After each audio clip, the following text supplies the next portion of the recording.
बृहस्पतिवार व्रत कथा। प्राचीन समय की बात है। भारत में एक राजा राज्य करता था। वह बड़ा प्रतापी तथा दानी था। वह नित्य प्रति मंदिर में भगवान के दर्शन करने जाता था। वह ब्राह्मण और गुरु की सेवा किया करता था। उसके द्वार से कोई भी याचक निराश होकर नहीं लौटता था। वह प्रत्येक गुरुवार को व्रत रखता एवं पूजन करता था। हर दिन गरीबों की सहायता करता था। परंतु यह सब बातें उसकी रानी को अच्छी नहीं लगती थी। वह न व्रत करती, न किसी को एक पैसा भी दान करती। वह राजा से भी ऐसा करने को मना किया करती थी। एक समय की बात है कि राजा शिकार खेलने वन को चले गए। घर पर रानी और दासी थी। उस समय गुरु बृहस्पति साधु का रूप धारण कर राजा के दरवाजे पर भिक्षा मांगने आए। साधु ने रानी से भिक्षा मांगी तो वह कहने लगी, हे साधु महाराज, मैं इस दान और पुण्य से तंग आ चुकी हूँ। इस कार्य के लिए तो मेरे पतिदेव ही बहुत है। अब आप ऐसी कृपा करें कि ये सारा धन नष्ट हो जाए तथा मैं आराम से रह सकूं। साधु रूपी बृहस्पति देव ने कहा, हे देवी, तुम बड़ी ही विचित्र हो। संतान और धन की कामना तो सभी करते हैं। पापी भी और पुत्र और धन की इच्छा करता है। अगर तुम्हारे पास धन अधिक है तो भूख को मनुष्यों को भोजन कराओ, प्याऊ लगवाओ, ब्राह्मणों को दान धर्म करो, धर्मशाले बंधवाओ, कुआं तालाब, पावड़ी, बाग बगीचे आदि का निर्माण कराओ तथा निर्धनों की कुंवारी कन्याओं का विवाह कराओ, साथ ही यज्ञ आदि करो। इस प्रकार के कर्मों से आपके कुल का और आपका नाम परलोक में भी सार्थक होगा एवं तुम्हें भी स्वर्ग की प्राप्ति होगी। परंतु रानी साधु की इन बातों से खुश नहीं हुई। उसने कहा, हे साधु महाराज, मुझे ऐसे धन की आवश्यकता नहीं जिसको मैं अन्य लोगों को दान देती फिरूं तथा जिसको रखने और संभालने में ही मेरा सारा समय नष्ट हो जाए। साधु ने कहा, हे देवी, यदि तुम्हारी ऐसी ही इच्छा है तो जैसा मैं तुम्हें बताता हूँ तुम वैसा ही करना। बृहस्पतिवार के दिन घर आंगन को गोबर से लीपना, अपने केशों को पीली मिट्टी से धोना, केशों को धोते समय स्नान करना, राजा से कहना वह हजामत करवाए, भोजन में मांस मदिरा खाना, कपड़े धोबी के यहाँ धुलने देना। इस प्रकार 7 बृहस्पतिवार करने से तुम्हारा सारा धन नष्ट हो जाएगा। यह कहकर साधु महाराज रूपी बृहस्पति देव अंतर्धान हो गए। रानी ने साधु के कहने के अनुसार 7 बृहस्पतिवार तक पैसा ही करने का विचार किया। साधु के बताए अनुसार कार्य करते हुए केवल 3 बृहस्पतिवार ही हुए थे कि उसकी समस्त धन संपत्ति नष्ट हो गई। भोजन के लिए दोनों समय परिवार तरसने लगा तथा सांसारिक भोगों से दुखी रहने लगा। तब राजा रानी से कहने लगा कि हे रानी, तुम यहाँ पर रहो, मैं दूसरे देश को जाता हूँ क्योंकि यहाँ पर मुझे सभी मनुष्य जानते हैं, इसलिए मैं यहाँ पर कोई काम नहीं कर सकता। मैं अब परदेश जा रहा हूँ, वहाँ कोई काम धंधा करूँगा, शायद हमारे भाग्य बदल जाए। ऐसा कहकर राजा परदेश चला गया। वह वहाँ जंगल से लकड़ी काट कर लाता और शहर में बेचता। इस तरह जीवन व्यतीत करने लगा। इधर राजा के बिना रानी और दासियां दुखी रहने लगी। किसी दिन भोजन मिलता और किसी दिन जल पीकर ही रह जाती। एक समय रानी और दासियों को 7 दिन बिना भोजन के व्यतीत करने पड़े। तो रानी ने अपनी दासी से कहा, हे दासी, यहाँ पास ही के नगर में मेरी बहन रहती है। वह बड़ी धनवान है। तू उसके पास जा और वहां से 5 सेर बैजर मांग कर ले आ, जिससे कुछ समय के लिए गुजारा हो जाएगा। दासी रानी की बहन के पास गई। रानी की बहन उस समय पूजा कर रही थी। बृहस्पतिवार का दिन था। दासी ने रानी की बहन से कहा, हे रानी, मुझे आपकी बहन ने भेजा है, मुझे 5 सेर बेजर दे दो। दासी ने यह बात अनेक बार कही, परंतु रानी की बहन ने कोई उत्तर नहीं दिया क्योंकि वह उस समय बृहस्पतिवार की कथा सुन रही थी। जब दासी को रानी की बहन से कोई उत्तर नहीं मिला तो वह बहुत दुखी हुई। उसे क्रोध भी आया। वह लौटकर रानी से बोली, हे रानी, आपकी बहन तो बहुत घमंडी है। वह छोटे लोगों से बात भी नहीं करती। मैंने उससे कहा तो उसने कोई उत्तर नहीं दिया। मैं वापस चली आई। रानी बोली, हे दासी, इसमें उसका कोई दोष नहीं है। जब बुरे दिन आते हैं तब कोई सहारा नहीं देता। अच्छे बुरे का पता विपत्ति में ही लगता है। जो ईश्वर की इच्छा होगी वही होगा। यह सब हमारे भाग्य का दोष है। उधर रानी की बहन ने सोचा कि मेरी बहन की दासी आई थी, परंतु मैं उससे नहीं बोली, इससे वह बहुत दुखी हुई होगी। अंतः कथा सुन और विष्णु भगवान की पूजा समाप्त कर कर वह अपनी बहन के घर आई और कहने लगी, हे बहन, मैं बृहस्पतिवार का व्रत कर रही थी। तुम्हारी दासी हमारे घर गई थी, परंतु जब तक कथा होती है तब तक हम लोग न उठते हैं न बोलते हैं, इसलिए मैं नहीं बोली। कहो दासी, क्यों आई थी? रानी बोली, बहन, हमारे घर अनाज नहीं था। वैसे तुमसे कोई बात छिपी नहीं है, इस कारण मैंने दासी को तुम्हारे पास 5 सेर बेजर लेने के लिए भेजा था। रानी की बहन बोली, बहन देखो, बृहस्पति भगवान सबकी मनोकामना पूर्ण करते हैं। देखो, शायद तुम्हारे घर में ही अनाज रखा हो। यह सुनकर दासी घर के अंदर गई तो वहां उसे एक घड़ा बेजर का भरा हुआ मिल गया। उससे बड़ी हैरानी हुई, क्योंकि उसने एक एक बर्तन अच्छे से देख लिया था। उसने बाहर आकर रानी को बताया। दासी अपनी रानी से कहने लगी, हे रानी देखो, वैसे हमको जब अन्न नहीं मिलता तो हम रोज ही व्रत करते हैं। अगर इनसे व्रत की विधि और कथा पूछ ली जाए तो उसे हम भी कर लिया करेंगे। दासी के कहने पर रानी ने अपनी बहन से बृहस्पतिवार का व्रत के बारे में पूछा। उसकी बहन ने बताया, हे रानी बहन, गुरुवार के दिन मतलब बृहस्पतिवार के दिन सूर्योदय से पूर्व उठकर स्नान करके बृहस्पतिवार का व्रत करना चाहिए, लेकिन उस दिन सिर नहीं धोना चाहिए। बृहस्पतिवार के व्रत में चने की दाल और मुनक्कों से विष्णु भगवान का केले के वृक्ष की जड़ से पूजन करे तथा दीपक जलाए। उस दिन एक ही समय भोजन करे। भोजन पीले खाद्य पदार्थ का करे तथा कथा सुने। इस प्रकार करने से गुरु भगवान प्रसन्न होते हैं, अन्न पुत्र धन देते हैं। इस तरह व्रत और पूजन की विधि बताकर रानी की बहन अपने घर लौट गई। रानी और दासी दोनों ने निश्चय किया कि वे बृहस्पति देव भगवान का पूजन जरूर। 7 दिन बाद जब बृहस्पतिवार आया तो उन्होंने व्रत रखा। गुड़साल में जाकर चना गुड़ बीन लाई तथा उसकी दाल से केले के जड़ में विष्णु भगवान का पूजन किया। अब भोजन कहाँ से आए? दोनों बड़ी दुखी हुई, परंतु उन्होंने व्रत किया था तो इस कारण बृहस्पति भगवान जी प्रसन्न थे। वे एक साधारण व्यक्ति के रूप में 2 थालों में सुंदर पीला भोजन लेकर आए और दासी को देकर बोले, हे दासी, यह भोजन तुम्हारे और रानी के लिए है, तुम दोनों करना। दासी भोजन पाकर बड़ी प्रसन्न हुई और रानी से बोली, रानी जी भोजन कर लो। रानी को भोजन आने के बारे में कुछ नहीं पता था, इसलिए वह दासी से बोली, जा तू ही भोजन कर, क्योंकि तू हमारी व्यर्थ ही हंसी उड़ाती है। दासी बोली, एक व्यक्ति अभी भोजन दे गया है। रानी कहने लगी, वह भोजन तेरे लिए दे गया है, तू ही भोजन कर। दासी ने कहा, व्यक्ति हम दोनों के लिए 2 थालों में सुंदर भोजन दे गया है, इसलिए मैं और आप दोनों ही साथ साथ भोजन करेंगे। फिर दोनों ने गुरु भगवान को नमस्कार कर भोजन प्रारंभ किया। उसके बाद से वे प्रत्येक बृहस्पतिवार को गुरु भगवान मतलब विष्णु जी का व्रत और पूजन करने लगी। बृहस्पति भगवान की कृपा से उनके पास धन हो गया, परंतु रानी फिर से पहले की तरह आलस्य करने लगी। अब दासी बोली, देखो रानी, तुम पहले भी इस प्रकार आलस्य करती थी, तुम्हें धन रखने में कष्ट होता था, इस कारण सभी धन नष्ट हो गया। अब गुरु भगवान की कृपा से धन मिला है तो फिर से तुम्हें आलस्य होता है।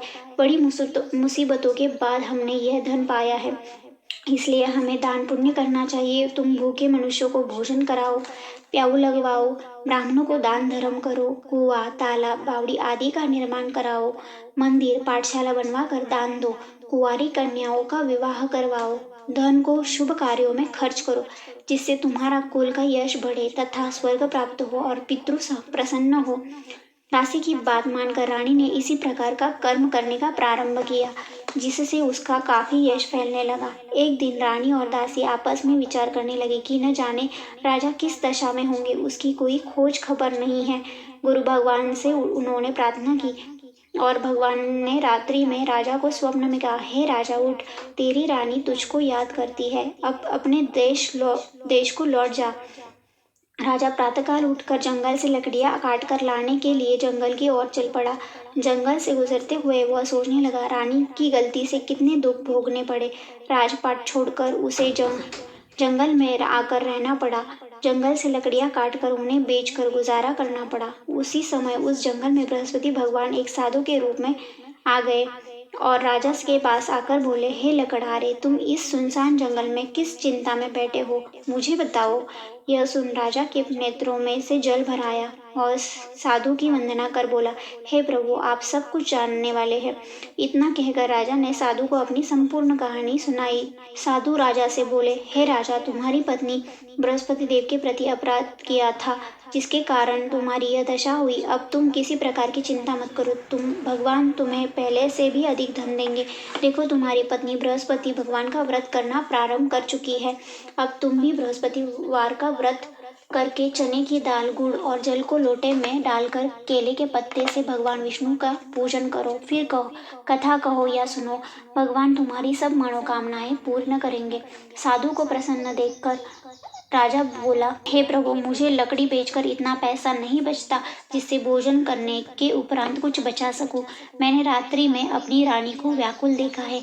मेरे पास कोई साधन नहीं जिससे समाचार जान सकूं। फिर मैं बृहस्पतिवार की कौन सी कहानी सुनूं या कहूँ?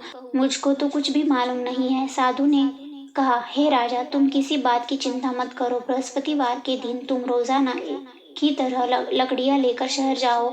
तुम्हें रोज से 2 गुना धन प्राप्त होगा, जिससे तुम भली भांति भोजन कर लोगे तथा बृहस्पति देव की पूजा का सामान भी आ जाएगा। बृहस्पति देव की कथा इस प्रकार। बृहस्पति देव की कथा। प्राचीन काल में एक बहुत ही निर्धन ब्राह्मण था। उसकी कोई संतान नहीं थी। वह नित्य पूजा पाठ करता, परंतु उसकी स्त्री बहुत मलिनता के साथ रहती थी। वह न स्नान करती, न किसी देवता का पूजन पठन करती। प्रातः काल उठते ही सर्वप्रथम भोजन करती, बाद में कोई अन्य कार्य करती। ब्राह्मण देवता बहुत दुखी रहते थे। पत्नी को बहुत समझाते, किंतु उसका परिणाम कोई नहीं निकलता। भगवान की अनुकंपा से एक समय उस ब्राह्मण की पत्नी गर्भवती हुई और 10वें महीने में एक सुंदर कन्या का जन्म हुआ। निर्धन ब्राह्मण कन्या के जन्म से बहुत दुखी हुआ। धीरे धीरे ब्राह्मण की कन्या बड़ी होने लगी। बचपन से ही उस कन्या को भगवान विष्णु जी की पूजा के करने में रुचि थी। वह प्रातः उठते ही स्नान आदि करके भगवान विष्णु की पूजा करने मंदिर जाती थी। बृहस्पतिवार को व्रत करके विधिवत पूजा पाठ करती थी। पूजा पाठ के बाद वह अपने पाठशाला में पढ़ाई करने जाती थी। घर से चलते हुए वह मुट्ठी भर जौ साथ लेकर जाती और पाठशाला के रास्ते में थोड़े थोड़े जौ गिराती जाती थी। जब वह पाठशाला से घर लौटी तो जौ के वह दाने सोने में बदलते हुए मिलते थे। लड़की सभी सोने के दाने बीन लाती थी। एक दिन जब वह सोने के दानों को साफ कर रही थी तो उसकी माँ ने कहा, बेटी, सोने के दाने साफ करने के लिए सोने का सूप भी होना चाहिए। अगले दिन बृहस्पतिवार था। उसने भगवान बृहस्पति देव की पूजा करते हुए प्रार्थना की हे भगवान, यदि मैंने आपका व्रत विधिवत किया हो तो मुझे सोने का सूप दो। भगवान बृहस्पति देव ने उसकी मनोकामना पूरी करने का वचन दिया।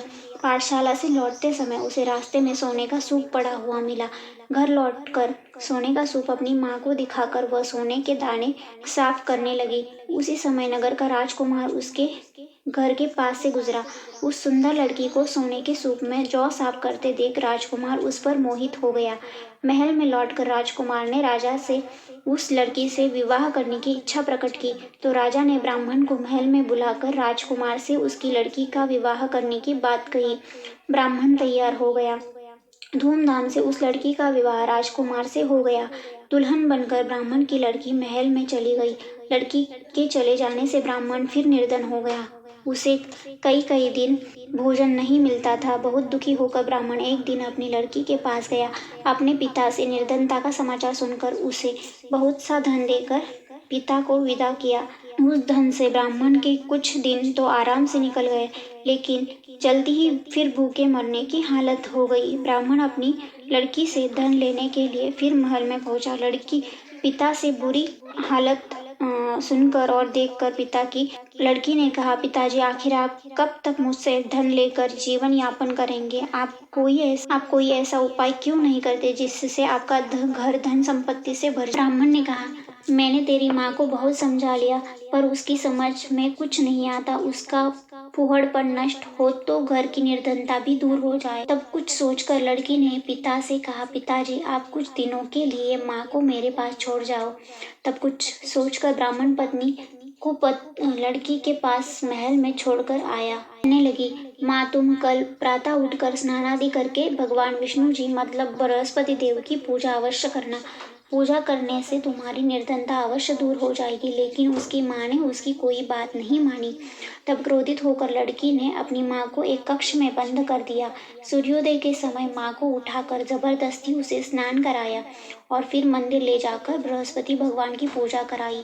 कुछ दिनों तक ऐसा करने से माँ की बुद्धि ठीक हो गई और वह स्वयं बृहस्पति भगवान का व्रत करने लगी। उसके व्रत रखने से ब्राह्मण के घर में भगवान विष्णु की अनुकंपा से धन की वर्षा होने लगी। दोनों पति पत्नी धन संपत्ति पाकर आनंद पूर्वक जीवन यापन करते हुए विष्णु धाम को चले गए। लकड़हारा बना राजा ने उन साधु से भगवान बृहस्पति देव की यह कथा सुनकर बृहस्पतिवार का व्रत करने का ठान लिया और वो विष्णु पूजा करने लगा। उस दिन से उसके सभी क्लेश दूर हो गए। लेकिन अगले बृहस्पतिवार को कामकाज में अधिक व्यस्त रहने के कारण उसने भगवान बृहस्पति देव जी का व्रत नहीं किया। भगवान बृहस्पति देव लकड़हारे से क्रोधित हो गए और उसे भूल की सजा दी। उस दिन नगर के राजा ने नगर में घोषणा करके सबको सूचित किया, प्रत्येक नागरिक मेरे महल में भोजन करने आए। जो नहीं आएगा उसे अपराधी मानकर भारी दंड दिया जाएगा। लकड़हारा बना राजा ने उस नगर के राजा की घोषणा तो सुनी, लेकिन जंगल से लकड़ी काटकर लाने और बेचने में देर हो जाने के कारण वह समय पर महल में भोजन के लिए नहीं जा सका।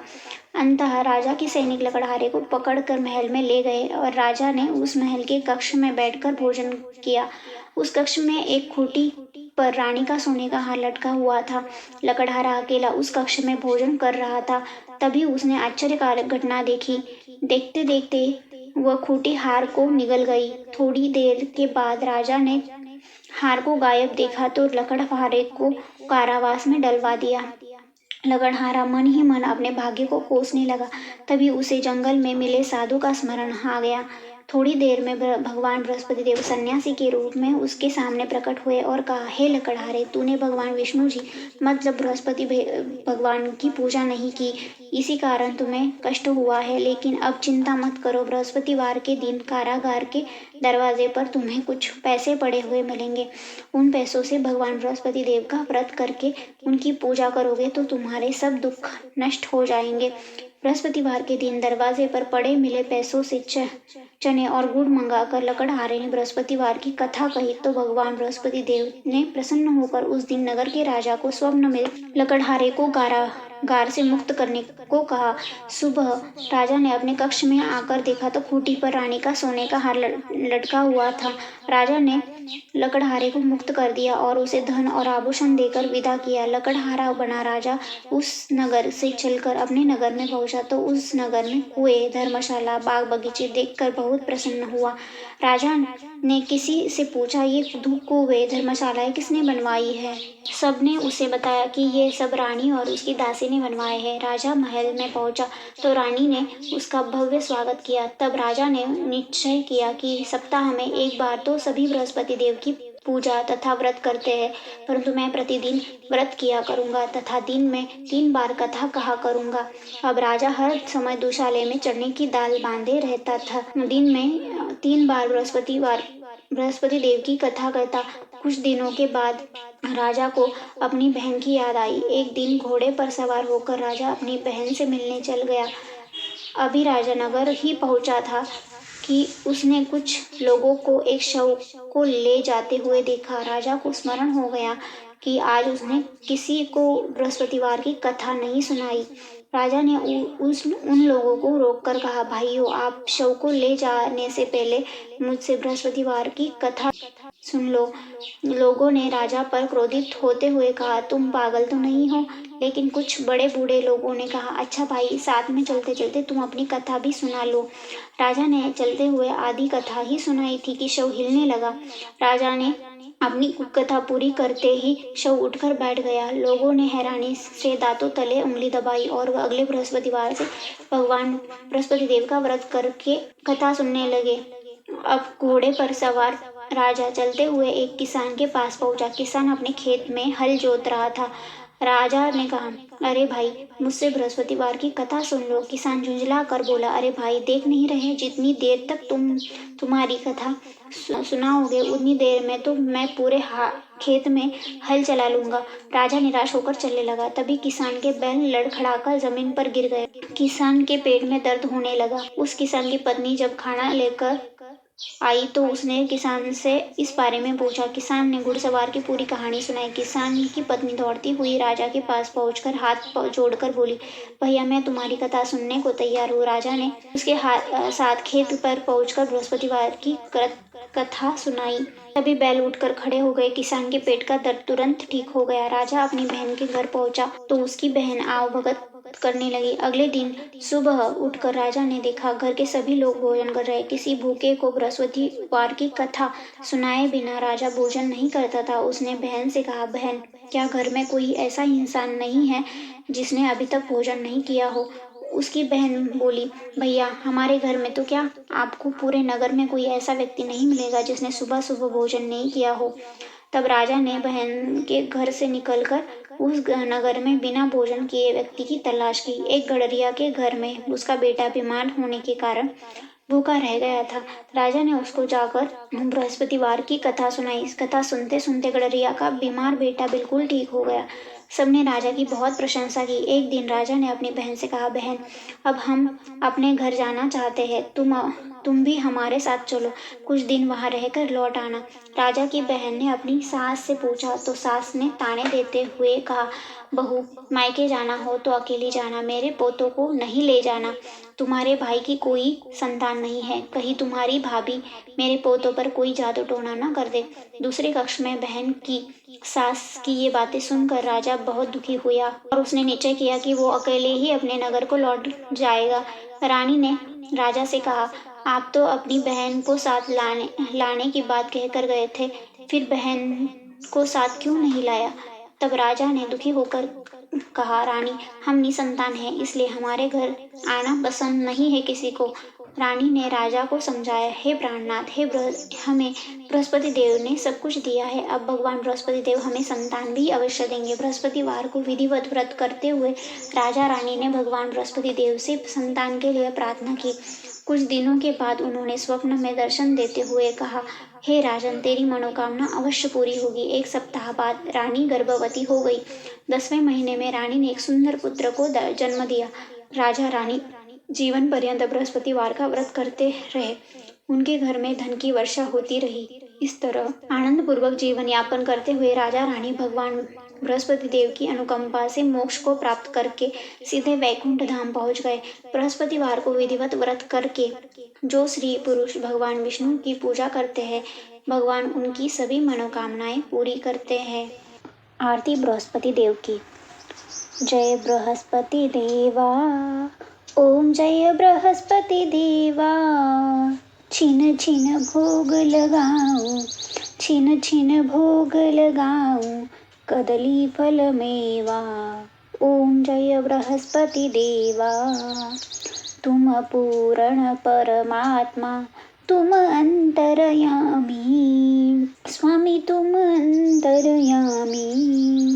जगत पिता जगदीश्वर, तुम सबके स्वामी। ओम जय बृहस्पति देवा। चरणामृत निज निर्मल, सब पातक हरता, स्वामी सब पातक हरता। सकल मनोरथदायक, सकल मनोरथदायक, कृपा करो भरता। ओम जय बृहस्पति देवा। तन मन धन अर्पण कर, जो जन शरण पड़े, स्वामी जो जन शरण पड़े। प्रभु प्रकट तब होकर, प्रभु प्रकट तब होकर, आकर द्वार खड़े। ओम जय बृहस्पति देवा। दीन दयाल दयानिधि, भक्तन हितकारी, स्वामी भक्तन हितकारी। पाप दोष सब हरता, पाप दोष सब हरता, भव बंधन हारी। ओम जय बृहस्पति देवा सकल मनोरथदायक सब संशय हारी स्वामी सब संशय हारी विषय विकार मिटाओ संतन सुखकारी। ओम जय बृहस्पति देवा जो कोई आरती तेरी प्रेम सहित गावे स्वामी प्रेम सहित गावे ज्येष्ठानंद आनंद सो निश्चय पावे। ओम जय बृहस्पति देवा ओम जय बृहस्पति देवा ओम जय बृहस्पति देवा।